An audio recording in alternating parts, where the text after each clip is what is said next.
Saludos, bienvenidos todos. Hoy queremos hablar un poco dentro de estos tiempos, de estos retos que vienen con esta Venezuela sin Nicolás Maduro. Una de las cosas a las que más temprano que tarde tendremos que ir es a unas elecciones, pero unas elecciones de muchas cosas, porque tenemos que hablar del proceso que hay que hacer para poder ir a estas elecciones.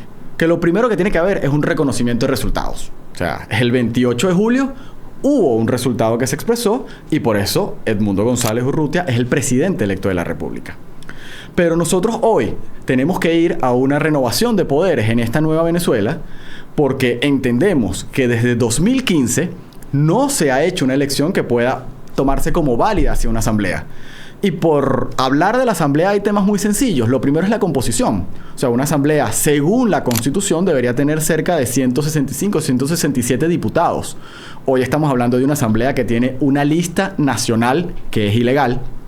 Una asamblea que necesita reformarse si quiere incluir la proporción de cargos que tiene actualmente y que tiene casi 300 diputados en este momento. Entonces, esta asamblea tiene que recomponerse para que esté sujeta a ley.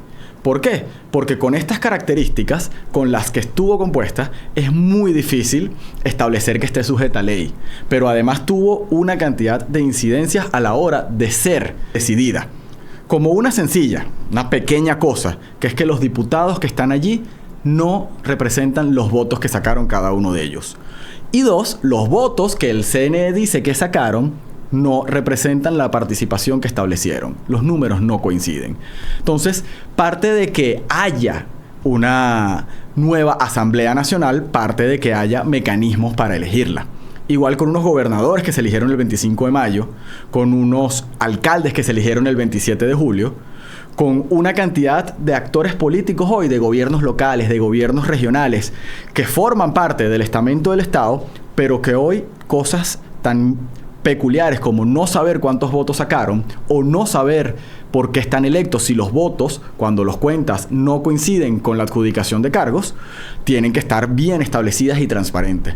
Porque una nueva elección tiene que partir de esto. Tiene que partir de que se pueda decidir. Lo dijimos, tienen que reconocerse los resultados. Pero adicional a esto, nosotros hoy tenemos que permitir a nuestra diáspora participar. Tenemos cerca de 8 millones de personas, incluso más, viviendo fuera de Venezuela. Y a esas personas no se les ha permitido votar porque se ha cercenado su participación en el registro electoral. Esto hay que abrirlo. Aquí hay que regularizar que estos millones de personas participen en las elecciones, que puedan decidir, que estas personas tengan a su representante y puedan decidir por él, puedan votar por los diferentes actores que los representen. Pero adicional a esto, también a unos millones de jóvenes que no han podido, porque desde hace un tiempo para acá los registros electorales se vienen haciendo en casas de partido, sin jornadas especiales, en lugares muy controlados, porque no interesaba que votara todo el mundo. Adicional a esto, todas estas juntas de participación ciudadana, como las juntas electorales que están conformadas en todo el país, como los miembros de mesa, tienen que ahora sortearse sin sesgo político. Tienen que permitir que de verdad participe la población. Que en todos estos entes en los cuales, o como auditores o como participantes de manera ciudadana, forman parte del proceso electoral, tiene que haber claridad. Es que incluso en la profesionalización del CNE, hoy hay que revisar qué espacios que son de activismo político se están usando como centros de votación. Es que tenemos que revisar, para poder hacer una elección libre y transparente, la figura del CNE como árbitro, que no venía haciéndolo, que necesita regular que no se usen fondos públicos para la participación política en estas opciones. Es que además tenemos que revisar que la infraestructura electoral esté adecuada, porque en la última elección que podemos tomar como válida, que es la del 28 de julio, hubo más de 15 centros que a 4 días de la elección fueron cambiados. ¿Por qué? Bueno, porque la participación del CNE en revisar esto en sus órganos y competencias no tuvo la capacidad de hacerlo a tiempo. Entonces, tener un CNE que de verdad pueda organizar unas elecciones transparentes implica uno de los retos que tenemos que hacer. No solamente hacer la elección, es que de verdad esta elección se haga bien. Y esto hablando de las capacidades del CNE, pero no hemos hablado de las capacidades que tienen que tener los ciudadanos, que deben tener los ciudadanos de hacer política sin que esto sea un delito. Es que aquí se le tiene que permitir a la población existir en partidos políticos, Se tiene que regresar los partidos políticos a sus legítimos activistas. Aquí no puede seguir el TCJ ordenando quién controla qué partido. Aquí se debe dejar que la participación política no sea un delito. Y eso empieza por la liberación de presos políticos. Eso empieza porque tengamos una condición de que hacer política no es un delito y que los ciudadanos lo puedan hacer libremente por quien sea, piensen o no distinto de quien se encuentre en el poder.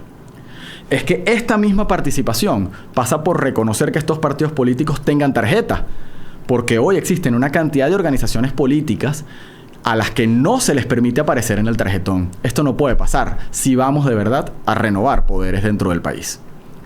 Y además, estos espacios como la Asamblea Legislativa, no solamente estamos hablando de lo electo, es que necesitamos que estos espacios que deciden jueces, que deciden fiscales, que deciden procuradores, que deciden síndicos, que pasan por aprobar gestiones y por legislar para gestiones locales, gestiones regionales y gestiones nacionales, de verdad cuenten con la representación necesaria para formar parte de este equilibrio de poderes. Esa es la nueva Venezuela, que empieza por recuperar el poder del voto, reconocer las elecciones en las que decidió la población y políticamente no quisieron reconocerlas, pero que de ahora en adelante se reconozcan y que se reconozca que hay espacios que necesitan hoy hacerse bien. Porque la nueva Venezuela tenemos que hacerla bien, tenemos que votarla bien, tenemos que decidirla bien.